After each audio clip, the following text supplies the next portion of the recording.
demonstrate the body weight squat. Now, the squat, which sounds like it's pretty simple, can be quite complicated. There's lots of ways that you can kind of mess up by accident when doing the squat. So I'm going to try to cover all those bases. So first things first, when you're doing the squat, you want to make sure your whole body is prepared. So you're going to stabilize that core. You're going to keep your chest up and your shoulder blades back, and I like to visualize them going into my pocket so that I have a nice, stable, straight spine, and I'm going to try to keep this whole core and upper body stabilized through the whole exercise.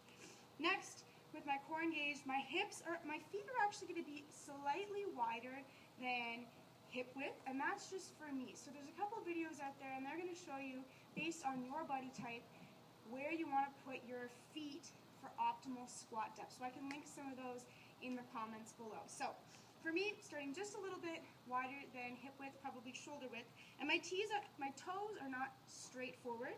And the reason is, if I squat, my knees are actually going to go inwards. So I like to have my toes out just a little bit and keep the whole foot on the ground. So I'm demonstrating this in bare feet just so that I can feel the ground.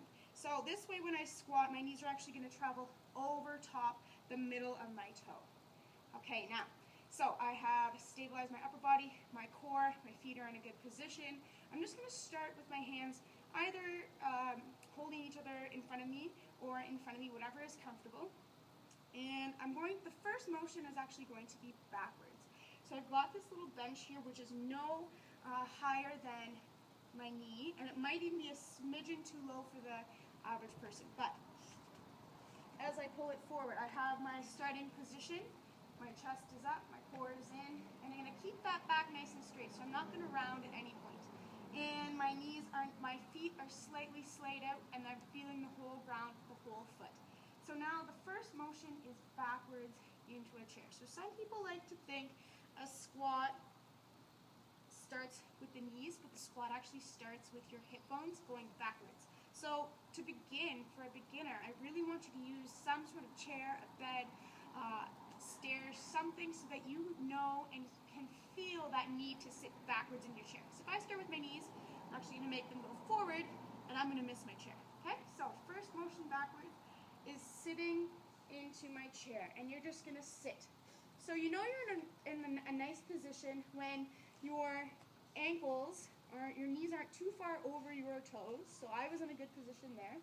And my legs are going to go to 90 or maybe a little bit higher than 90. Totally fine. You can go a little lower if that's how your body lets you. So the reason I can go lower is if I move this, I don't come down and my butt doesn't do a little wink. So I'm going to go too far so you can see what too far looks like. So this is called the butt wink. You don't want that. So I'm squatting down, and my butt is going to curve under and has to come back up as it's engaged. Okay, so you don't want to lose that glute engagement. So let's move it back. We've got our hips, our shoulders, our feet are ready, and I'm going to squat back into my chair and come back, or hover over it. Now, some people might want to use some sort of weight to counteract that forward motion, and this is going to force them to go backwards. So the further out your hands go, the further back your legs are going to go. Now, we didn't talk about going up yet. It's basically the same as coming down. You're driving with your hips up, and you're really squeezing those powerful glutes. So this is a leg exercise, but you really want to make sure your glutes are fine so you don't injure your lower back. And keep that core engaged and your back nice and straight. So some problems some people might find are they're crunching in, they're leaning too far forward.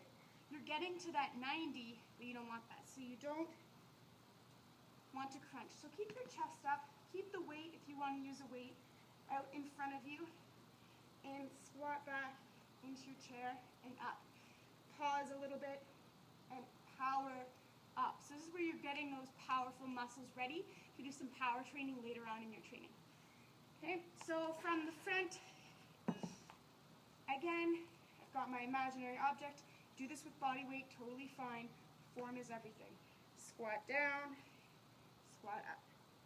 And where you want your gaze to go doesn't matter as long as my back stays nice and straight. Okay, so that was a body weight squat, and with a little bit of weight if you need it.